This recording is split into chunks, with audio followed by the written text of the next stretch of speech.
In your own view, what are the key stresses, regionally or in the UK, say in Egypt? And what are you doing about it, or what you'd like to see done?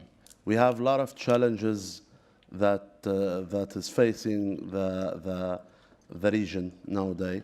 Started with political one, transformation into more democratic system, transformation into more liberal system. One of the main things that you would like to see from an economy perspective is the creation of sustainable job opportunities. I think one of the main issues that this region has is a continuing influx of young people that are coming into the labor force year after year, and therefore you have to have the ability to continue to create jobs for all those labor that is coming in. The region has a significant population, depending on which part of the region you're looking at, and a lot of challenges because of the continuing influx of that young labor force. In my personal opinion, the right way to tackle this is through the creation of continuing foreign direct investment. You have to have the right environment, and this is not really Egypt specific, but you can look at the region as a whole from that perspective. I see this through the lens of opportunity and three areas of opportunity, and we've spoken about one of them, demography.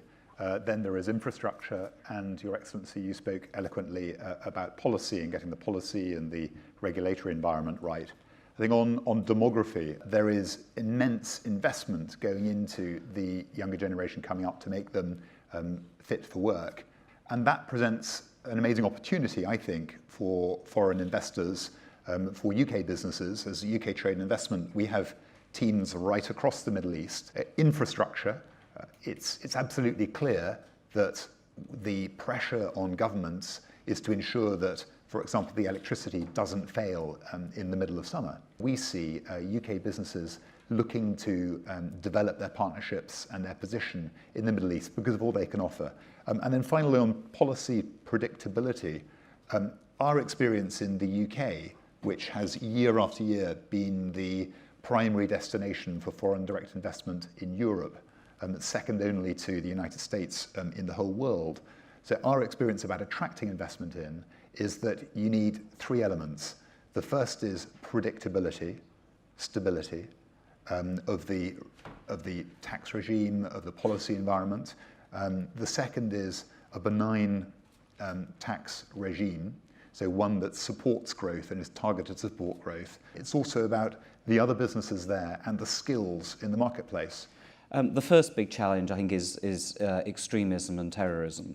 And that is something that all of our societies are facing in the UK and sort of across the free world, but in the region as well. The second is sort of, refugees and displaced, and the pressure from the consequences of the various regional conflicts. We're going to be dealing with this issue for the next generation at least. One looks at the young faces in the refugee camps in Zaatari and so forth, and you think, where are these people going to be in 10 years' time? I mean, across the region, but including in the Gulf, you have predominantly young populations which are exposed to the opportunities, if you like, of globalization like everybody else, and have expectations of a job, of dignity, of a decent education, of decent healthcare for them and for their parents and so forth.